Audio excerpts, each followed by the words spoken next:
បងប្អូនចង់ដឹងពីរបៀបស្ងោរជ្រក់ត្រីឲ្យឆ្ងាញ់ហើយអត់មានក្លិនឆ្អាបជាពិសេសអ្នកដែលចាញ់ក្លិនត្រីដូចខ្ញុំអញ្ចឹងគឺខ្ញុំអត់ចូលចិត្តទេត្រីស្រស់អីអញ្ចឹងណាបងប្អូនចាសម្រាប់ស្ងោរជ្រក់ស្ងោរអីគឺខ្ញុំអត់ដែលងាយញ៉ាំហ្មងសាច់ត្រីស្រស់ប៉ុន្តែបើត្រីងាយត្រីអីខ្ញុំចូលចិត្តវិញ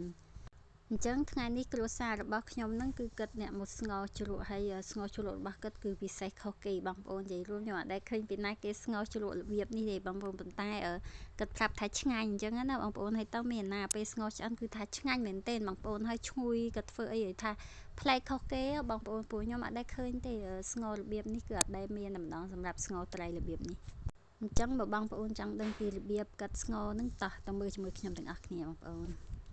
មុនដំបូងគឺគាត់បានដាក់ដាំឆ្នាំងឲ្យក្តៅបន្តិចទៅមកគាត់ចាក់ប្រេងឆាចូលហើយយកគ្រឿងផ្សំដូចជារំដេងស្លឹកក្រូចសើចគល់ស្លឹកគ្រៃម្ទេសខ្ទឹមសអញ្ច្រាំអញ្ចឹងណាបងប្អូនចាស់គាត់ចាក់ចូលហើយគាត់លីងឲ្យរាងឈ្ងុយបន្តិច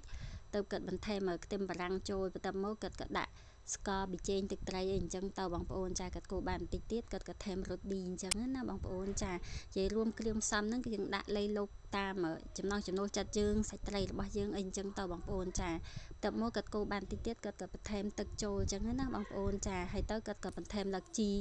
នាងវងជីអាណាលខ្ទឹមអញ្ចឹងទៅបងប្អូនក៏ដាក់បន្តិចទេណាកុំអត់ដាក់ច្រើនពេកទេដាក់មកល្មមតិចតួចអីអញ្ចឹងទៅយកក្លិនវាមុនអញ្ចឹងណាបងប្អូនចាហើយទៅក្របទុកសិនអញ្ចឹងណាបងប្អូនចាទៅតែទឹកពុះចាប់ដើមយកត្រីហ្នឹងមកបង់ចូលតែម្ដងទៅបងប្អូនហើយទៅក្របទុកមើលតែទឹកពុះម្ដងទៀតហើយត្រីក៏ផុយឆ្អិនល្អហើយរសជាតិអីយើងភ្លក់ប្រៃល្មមអីហើយនៅអីអញ្ចឹងណាបងប្អូនចាហើយទៅយើងក៏ចាប់ដើមយកជីហ្នឹងមកបន្ថែមហើយនឹងក្រូចឆ្មាចុងក្រោយគេជាការស្រេចឯងបងប្អូនចាអញ្ចឹងស្ងោរជ្រក់របៀបថ្មីស្នាដៃរបស់ស្វាមីខ្ញុំគឺថាឆ្អិនរួចរាល់ហើយបងប្អូនចំណែករសជាតិគឺថាឆ្ងាញ់មែនទែនបងប្អូនឈ្ងុយក្លិនខ្ទឹមពងខ្ទឹមអីចឹងណាបងប្អូនចា